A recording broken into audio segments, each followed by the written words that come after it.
So hi everybody, straight across to start with, as you can see, and we're into our first fish.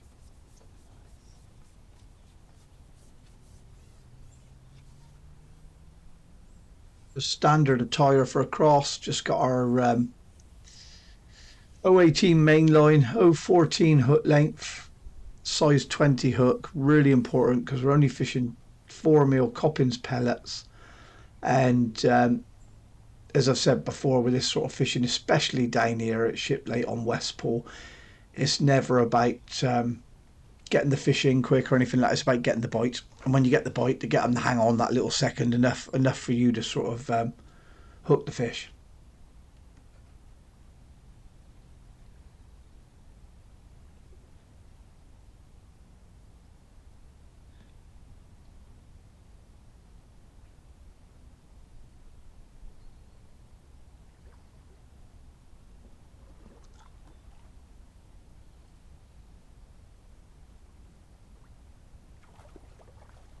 Pretty standard for us early, isn't it? Just take our time with the first few fish, make sure we get them in the net, and get off to a nice steady start.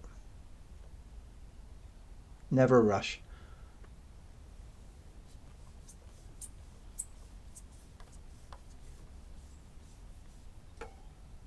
That's amazing, isn't it? When you start at Shiplate, you go across and one pulls, dunks the pole down, and that's a pellet like that.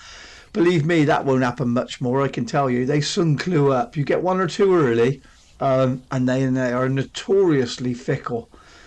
Trouble is, they tend to come off the bottom. We got a few tricks we're going to try though, so we'll let them unfold.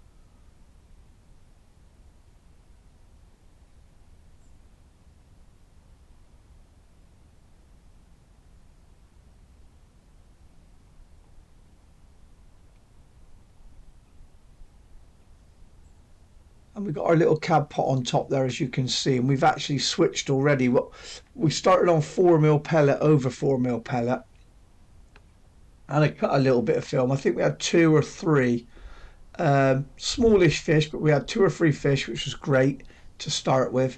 And then, as per usual, they started intercepting the bait on the way down. Now, you'd think, oh, we'll just go across shallow or go across with a jigger. And it don't really happen. You'll catch one maybe like that, and then they're all just gone again and gone weird. So I do know people down here who actually will big pot maggots onto the far bank, and I mean onto the far bank, and let them drip in and fish like a foot deep on maggot into that, pushed into the bank and catch one or two. But again, it's never really consistent. But what I find on here is start with four mils over 4mm, then switch to micros, which I've done now. You can see there's a different pot on top. The stamp of fish has gone up, and by switching to, I put some fours in with those micros as well. I don't want them to get preoccupied with just sucking those little tiny micros in, otherwise you're going to get some really ridiculously hard to hit bites because it sucks the light. But it get, for some reason, there's so many, I suppose maybe it's a case of so many micros going in that they have to follow it down if they want it, or maybe they just really want them, I don't know. But I just know it works. So I put a few fours in the pot, then stuff the dampened micros on top, thumb that in on the pot. Easier to ship out as well because the pellets aren't dropping out your pot all over the place. Watch the pot on the water, so it's a little bit quieter than when we're tapping those, shaking those fours out. Those fours hit the water with some noise, don't they? And it just seems to work. And again, we're into a sensible little carp across. And as you've probably seen, we ship straight back quite quick. We try and get a couple of sections behind us really quick. And the reasoning behind that is you don't want them running up and down that far bank. And the quicker you ship back two or three sections, what happens is that elastic goes out in front of you, as you can see with this fish. And they'll just come up to the top and sort of wallow in front of you. And you can bring them back fairly easy, just steady.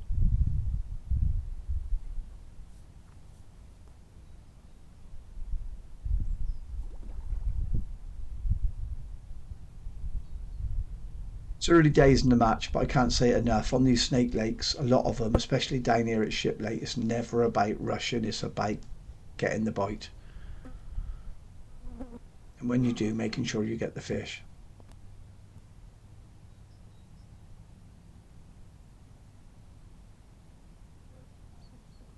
If you can see the top of my pole there, you'll see my top kit. You'll see I've changed my pot again because we've changed the feed in again.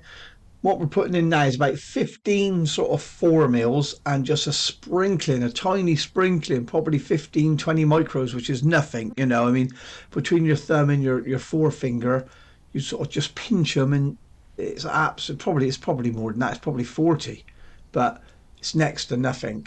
And I'm trying to sneak them in the water, put the pole pot so it's not touching the water now, like it was with the micros, having to get them out, but this is just off the top of the water, just putting them in as quietly as I can, trying to get those fish on the bottom, looking for the feed. So I don't worry too much about what we feed to get them in the peg, but once they're there, I like to cut it right back now, and we're trying to sort of force one to make a mistake. Really, they're competing and force one to make a mistake.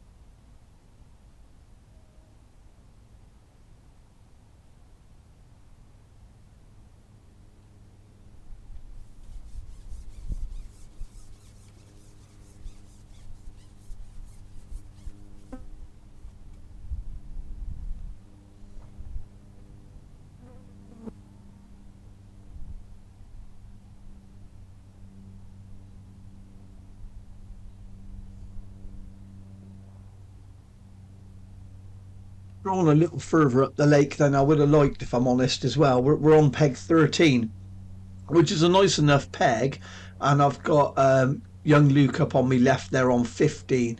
He's a good angler as well. A lot of good anglers in the section, but it's a little bit further up than I liked. Um, I would have liked to have been somewhere in the middle, really, because I always think the edges are that little bit better when you're sort of in the middle. But I'm happy enough. We're catching.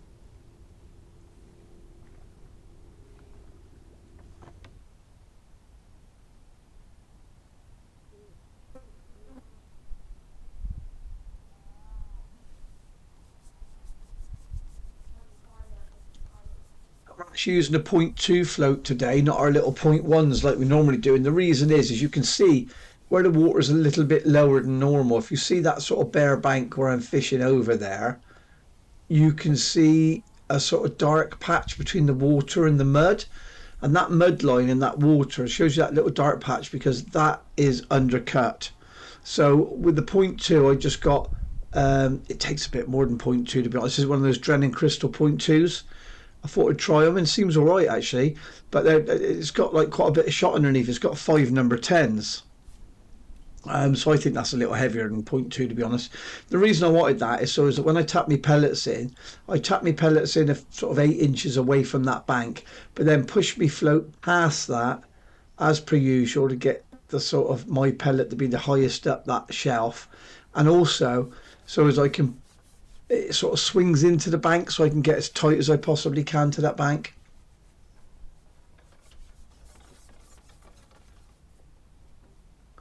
And we've potted some maggots down the middle and we just caught silver on that, so we'll be looking to refeed that.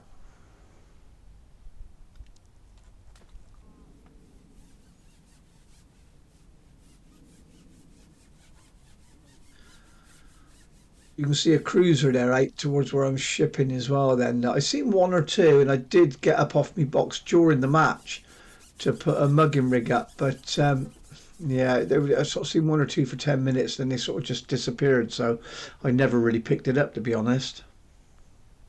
I normally land them quite fast on that, mate, to be honest. I fed some maggots, had another go. Straight away, it was another silver, so back in with some more maggots. Nice big white maggots. Never mind. There we go. Water's got a little bit of colour, but I did notice it got a bit of a brown algae bloom on it as well. But I've noticed one or two fisheries in the area has got that at the moment. And there we go, our first carp in that deeper water on maggots. And the kit we're fishing on that is like 012. That might sound really light, but it's 012 white hydro,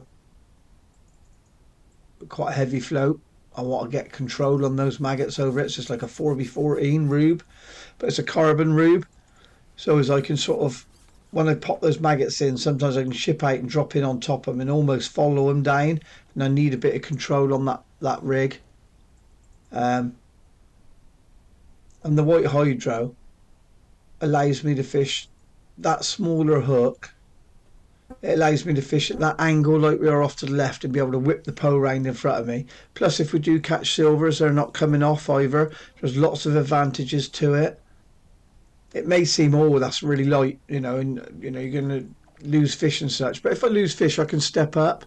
I've got some grey hydro there. I can put grey hydro on. I can put an 014 or even 016 hook length on if I start to think, it's feeling a little hairy.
So back across again for a little while there. A little bit of a run down the middle there. I think we had 3 or 4 carp before the silvers sort of come back in, and I've seen no signs. I mean, the thing is, here it's quite a silty bottom, so you can see signs when carp are there, can't you? You can see 1 or 2 bubbles, and you sort of know if you stick with it, your float's going to go under. I'm using 3 white maggots on the hook. 342, I think. Um, Although I'm fishing light, I'm not messing about with hook size on the maggots. I'm sort of Okay. fishing a 16 hook, three maggots on it. But as I said, it is only 012.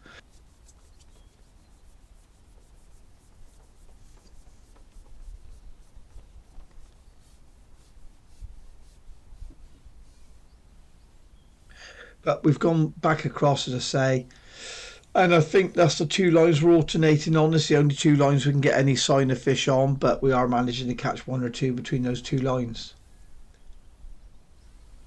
We're not bagging by any means, but it's nice fishing. We're putting 1 or 2 in the net, so it's all right.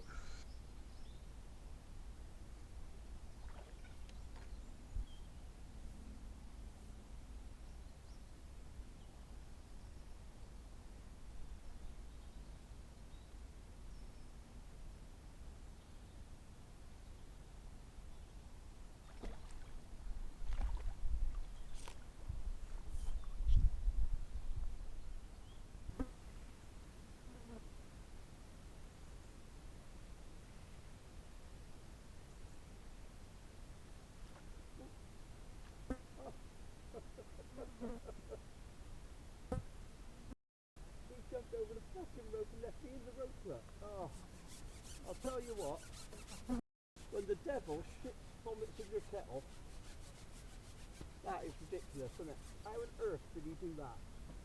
Eh? How on earth?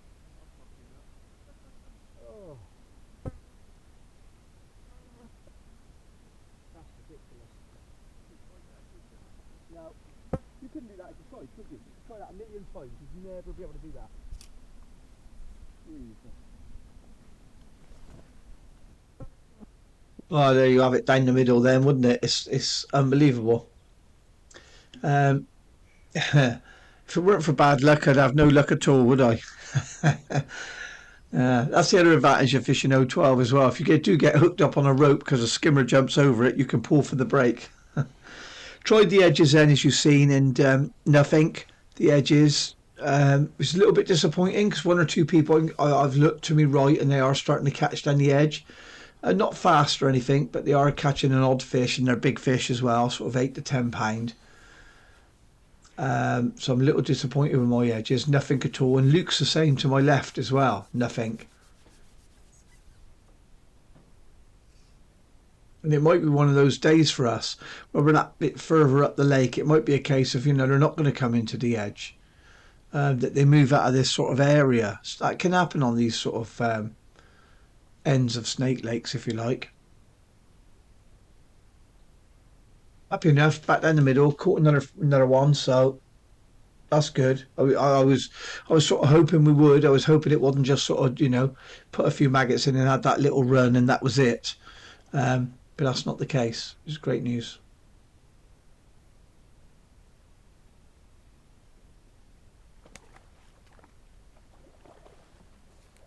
Small fish, but we'll take them. Weaker, but no complaint.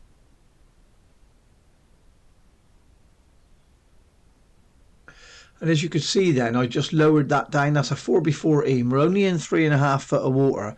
I potted some maggots in, and what I did is sort of follow them down. By the time I shipped back with that pot, got my rig, put 3 maggots on the hook, shipped back out there, and then that 4x14 at that bulk shot of 8s, and an 8 dropper as well, just above a 6-inch hook length, was able to sort of straighten the rig up really quickly and just catch up with those maggots and follow them down. They take a long time to sink, those maggots. You'd be surprised how long cupping maggots into the water take to sink. When you initially roll them out of a pot, you sort of see them get moved with some momentum. Well, that's because you've poured them out of the pot. So they've had some momentum to break through that surface film and go down. Oh, it didn't all go our way, did it? We lost that one, but might have been foul hooked. But we're back in now. But as I was saying, they don't go down as fast as you think. Once they've gone down that first sort of 10, 12 inches of water, believe me, they slow down. They really, really slow down when they're sinking. If you've got a spaghetti jar or anything like that at home, get yourself 2 or 3 maggots, drop them in a spaghetti jar from a few inches above, watch them hit the water, drop in fast for a few inches, and then you watch them slow up and see how slow they go. So you don't want to be dropping your rig in there too fast after feeding, because those fish can come up to intercept those maggots and you'd be foul hooking them. But if you've got a nice heavy rig and you can let it all sort of settle and straighten out and you can follow it down and there's a few fish there, it can be a very good tactic. Fishing white maggots, I've got 3 pints of really nice white maggots. All fairly similar in size, which is quite important. You want them all to sink at the same rate. You don't want immatures hanging around up in the sort of upper layers of the water. A lot to be said for quality bait.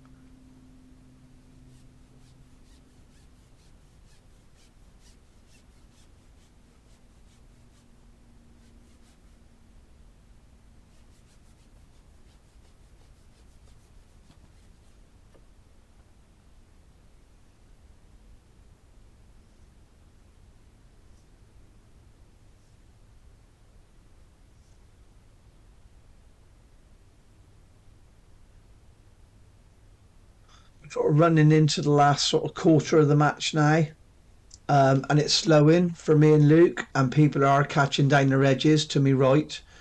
Luke is started to slow down already off to me left, and he's a good lad. Nothing he can do. I just think the fish have moved out.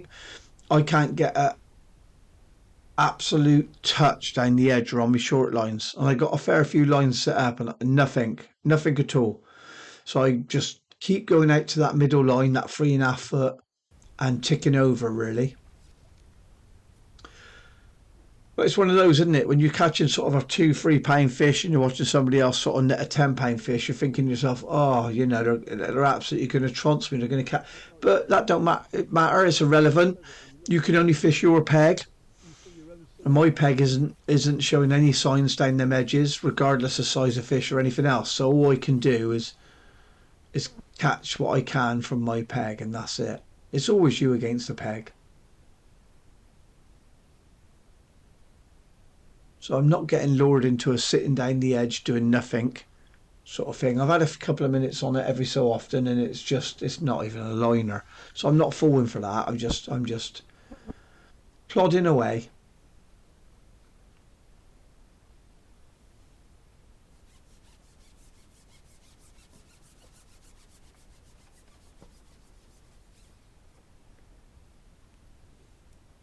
So 1 or 2 more down the middle.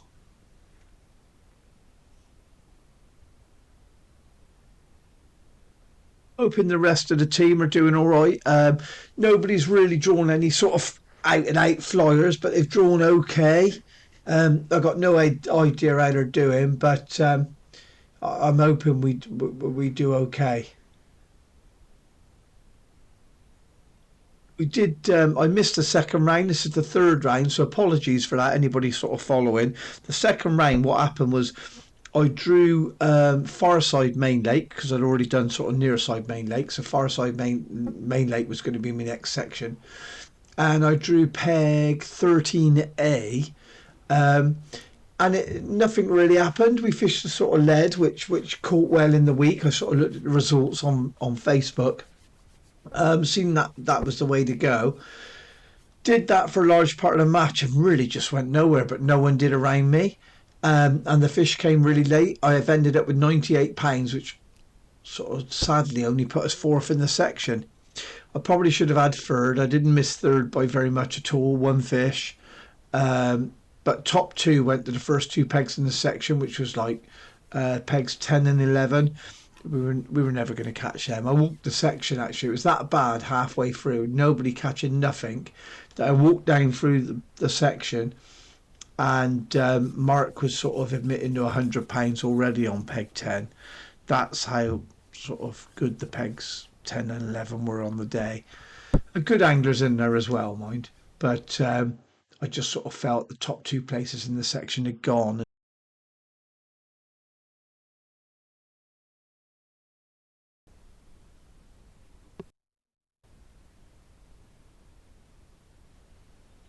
So we stepped the kit up now.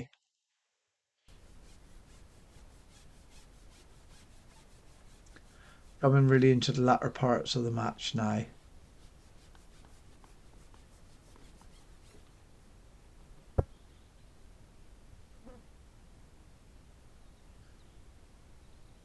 I'm absolutely honest, it never went solid. Stepping at the kit really never made any odds at all. I don't think I caught any faster whatsoever. In fact, I probably should have stayed exactly as we were on that 012 and the white hydro, but we've gone up to grey, 014 hook length.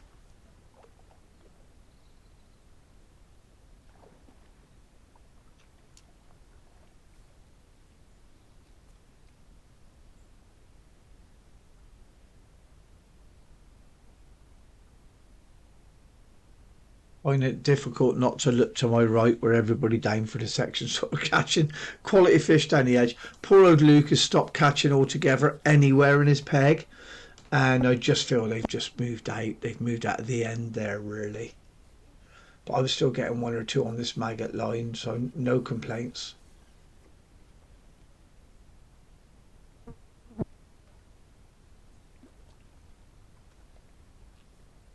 That's a little tench.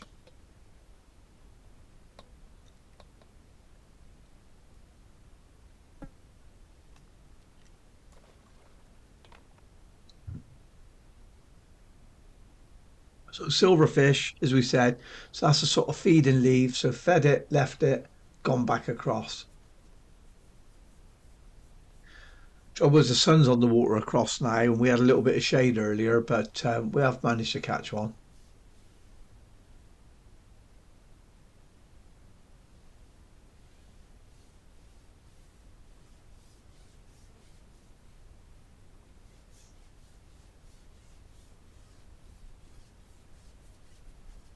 Um, Still using the same sort of tactics across, still those sort of 15 4 mils, little pinch of micros in there, not putting in any more than that now. Just a nice little bait, just enough to sort of fish for a fish really, which is pretty much how it seems to be for us up this end.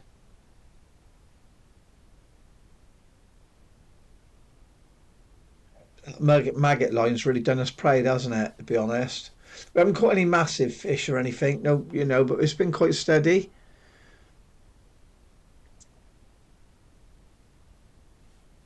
And I was quite aware of that little bit of extra good weather we had come this weekend didn't really mean us. Yeah, it's little carp. That good weather we had come. Can you remember in October we had those couple of days where it sort of went 20 to 24 degrees, dependent on where you were in the country. Um, that's this weekend, and I was quite sort of in my head thinking, well, just because it's got warm all of a sudden doesn't mean it's really going to respond like it. It doesn't mean really going to mean it's very summery.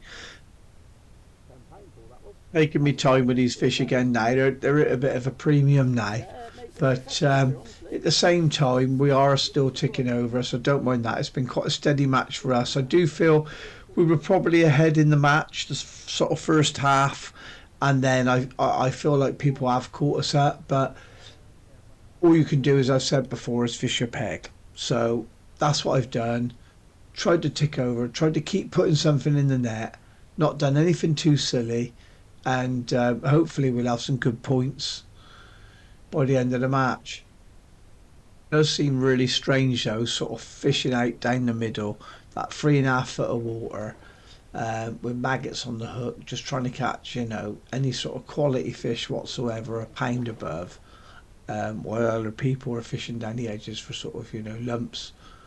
But that's just the way it goes sometimes. As I say, you've got to assess your own peg and fish your own match. Try and copy everybody else. You're never going to come anywhere really. You're just going to come second best to them, aren't you?